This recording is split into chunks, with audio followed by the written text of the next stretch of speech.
मैं आईना हूं दिखाऊंगा दाग चेहरों के, जिसे बुरा लगे वो सामने से हट जाए।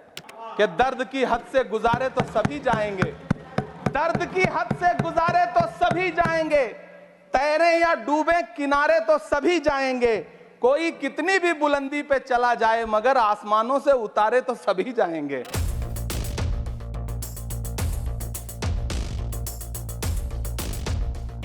मैं आईना हूं दिखाऊंगा दाग चेहरों के, मैं आईना हूं दिखाऊंगा दाग चेहरों के, जिसे बुरा लगे वो सामने से हट जाए। सभापति महोदय, दुनिया के सबसे बड़े लोकतंत्र का महापर्व चुनाव गुजर चुका है। कांग्रेस मुक्त भारत का नारा लगाने वाले प्रधानमंत्री जी अपनी पथराई आंखों से किंग कर्तव्य विमूढ़ होकर समीक्षा में लगे हुए हैं कि आखिर कसर कहां रह गई।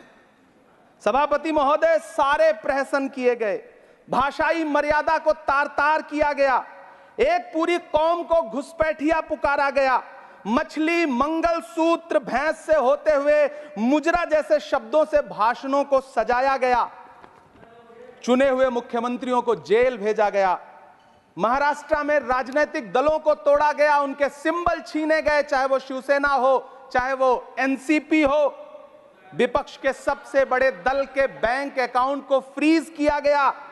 उसके बाद मोदी सरकार चुनाव लड़ने के लिए जनता के दरबार में गई, लेकिन वाहरी जनता ने दिखा दिया कि दर्द की हद से गुजारे तो सभी जाएंगे, दर्द की हद से गुजारे तो सभी जाएंगे, तैरे या डूबे किनारे तो सभी जाएंगे। कोई कितनी भी बुलंदी पे चला जाए मगर आसमानों से उतारे तो सभी जाएंगे। जनता ने दिखा दिया इस देश की। मैं महामहिम राष्ट्रपति महोदया के भाषण पर चर्चा करने के लिए, अभिभाषण पर चर्चा करने के लिए यहां खड़ा हुआ। सरकारी भाषण की मजबूरियां होती हैं, सरकार की तारीफ करनी पड़ती है, लेकिन जिस एक शब्द के इर्द गिर्द पूरा भाषण बुना गया था वो था अमृतकाल।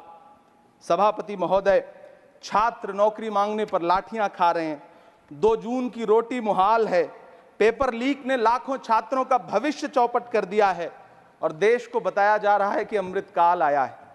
कभी कभी मेरा मन करता है कि मणिपुर में निर्वस्त्र करके घुमाई गई बेटियों से पूछूं कि अमृतकाल आया है या नहीं आया है। कभी कभी मेरा मन करता है सभापति महोदय कि देश के लिए ओलंपिक लाने वाली बेटियां जो इसी जंतर मंतर पर घसीटी गई, उनसे पूछूं कि अमृतकाल आया है कि नहीं आया है। कभी कभी मेरा मन करता है कि रात के 2 बजे बिना परिवार की मर्जी के हाथरस में जलाई गई उस दलित बिटिया जो बलात्कृत थी, उसको स्वर्ग में संदेशा भेजूं और उससे पूछूं कि आया हुआ अमृतकाल तुम्हें दिख रहा है या नहीं दिख रहा है। कभी कभी मन करता है कि मैं बिल्किस बानो से पूछूं कि देश में आया हुआ अमृतकाल तुम्हें नजर आ रहा है या नहीं आ रहा है। सभापति महोदय, कभी कभी मन करता है कि भीड़ के जरिए लिंच करके मारे गए पहलू खान की 85 साल की दोनों आंखों की अंधी मां से पूछूं कि देश में आया अमृतकाल तुम्हें दिख रहा है या नहीं दिख रहा है। कभी कभी मन करता है कि ईद के कपड़े खरीद कर लौट रहे 17 साल के हाफिज जुनैद से पूछूं, जिसे बल्लभगढ़ में ट्रेन में लिंच करके मार दिया गया, कि अमृतकाल आया है या नहीं आया है। कभी कभी मन करता है नजीब की मां से पूछूं, कभी कभी मन करता है कि तबरेज अंसारी की विधवा से पूछूं, कभी कभी मन करता है कि सहारनपुर के उन 3 बच्चों से पूछूं जिन्हें छत्तीसगढ़ में लिंच करके मार दिया गया। सभापति महोदय, कभी कभी मन करता है कि मैं गुजरात के चिखोदरा में क्रिकेट मैदान में लिंच करके मार दिए गए सलमान बोहरा के परिवार से पूछूं कि अमृतकाल आया है या नहीं आया है। कभी कभी मन करता है कि मैं अलीगढ़ के औरंगजेब उर्फ फरीद से पूछूं, जिसे लिंच करके मार दिया गया और बाद में उसी मृतक के ऊपर डकैती का मुकदमा कायम किया गया।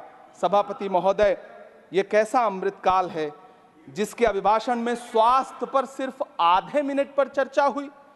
कैंसर के मरीज दिन ब दिन बढ़ रहे हैं, हार्ट अटैक से हंसते खेलते बच्चे जान गंवा रहे हैं, कभी क्रिकेट के मैदान में कभी जिम में, और इस सरकार के पास स्वास्थ्य पर बात करने के लिए आधा मिनट है।